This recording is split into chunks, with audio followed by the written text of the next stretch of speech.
take the hat off. We gotta see that fresh cut, man. Looking good, looking good. Now, what's going on with you this weekend? Give me the details. Why are you here, Memphis? Fighting on the Broner versus Sean Porter undercard. You know, so I'm just here for that. You know, ready to step up on the stage and showcase my skill, get a knockout. You know, get another win.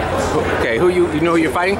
A couple of guys' names have been mentioned, you know, so they trying to work everything out now, but whoever I fight, you know, I'm going to be ready for it. What is it? Is it hard ever not knowing who you're going to fight at this point? I mean, at this point, not really. You got to think about it. I did that my whole amateur career. Most of your amateur career, you know, you go to the tournaments, you know, you go to, you're not knowing who you're going to fight. You just know it's a lot of guys in your weight class, so, you know, you just prepare for anything. You know, this one of them occasions in the pros where, you know, a guy might pull out at the last minute, you know, might say he hurt his hand or anything like this, so you got to be prepared for wherever they throw you. So it's just gonna show that, you know, I'm prepared for anything. Okay, you know, we've been swinging back through the Mayweather Boxing Club. It's pretty busy in there. The work's been good. Who you been working with? What's been keeping you sharp? I've been getting a lot of work with a lot of top-notch guys this camp. I got a chance to work with start my camp off working with the champion Rancis Bartholomew. How was that? It was some good work. And then I got a chance to you know, I got a chance to work with another young kid coming up, getting ready to turn pro. Devin Haney, you know, we was giving each other some good work. Then I got a chance to work with, you know, Kareem Mayfield. Ronnie Austin too. Yeah, I worked with Ronnie Austin also. That was the last guy I worked with. I finished my training camp off with working with Ronnie Austin, but you know, I was working with Kareem Mayfield. It's a lot of guys. I got a lot of good work this camp. So you know, Floyd even mentioned, he said, hey, maybe meet me and Kareem Mayfield in September. Some people felt he's joking. Kareem says, bring that fight on. What do you think?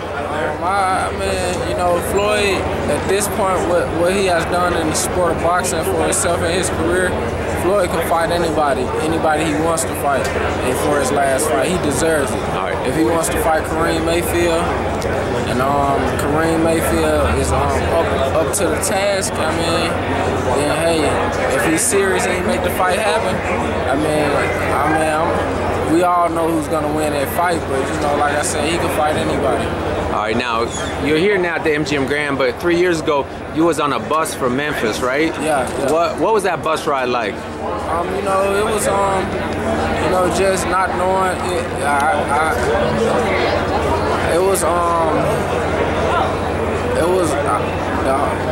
Basically it was about me just wondering, you know, what was next. You know, not knowing.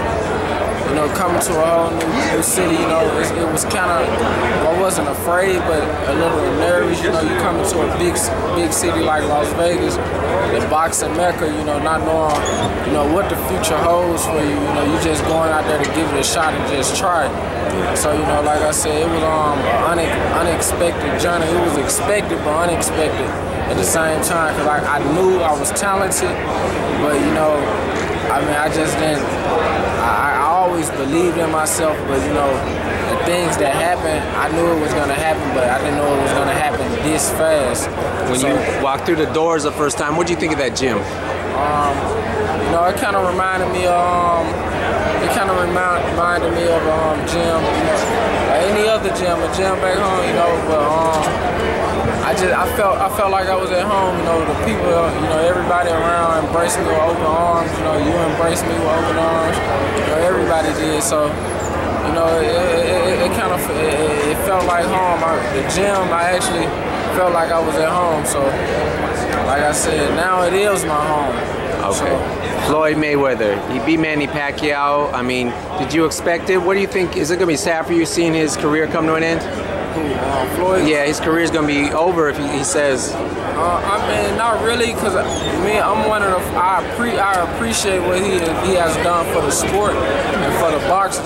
He's gotten you a great career. You know, if you go look back to all the fighters he fought, he has gotten you some exciting fights. I mean, and I wasn't shocked that he beat Manny Pacquiao. I knew that was gonna happen. But when you see a guy every day, when you see a guy every day in the gym, every day, you start to learn, what they're capable of, and you see what they do on a daily basis. I never seen a fighter that can adjust like Floyd Mayweather can. So, him beating Manny Pacquiao in the form and fashion that he didn't shock me. It didn't shock me at all. I knew that was gonna happen. You get your fellow Team T brothers. Another guy, Earl Spence, fights this weekend. What's it like knowing Earl? It's just like just like another peer friend, brother. Whatever you want to call it. Me and Earl. Yeah, I've been knowing Earl for a while now. Me and him are great friends. We're cool. He always, giving me pointers on. He's at a level that I'm looking to get to in the next year or so. And, he was at my level before, so he always, giving me pointers. If I ask him something about the game, he's there. He's there to give me a pointer if I ask him and we talk. And like I said, he pushes me, and I'm pretty sure I'll push him, to stay on his game. As far as just wanting to see another young fighter succeed, and just being happy to see another young fighter like Earl Spence, have so much success early in his career. Last question: what's the left-hand perspective? Tell us what that means. It's just a lifestyle I live by. I just look at everything from a different perspective. Where people always look at the bad in the situation, or I try to take different things from every situation. Where I might be in a fight, the person might feel like I had a good performance. I might look at it like, hey, if I did this, I could have got that guy out of there, or if I did this, hey, the fight could have went another way. So I just look at the fight. I just look at everything from a different perspective to stay on my game. I live life from a different perspective. I don't believe in saying I can't, or I won't, or it's not possible. So that's what left-hand perspective is to me. It's just a lifestyle.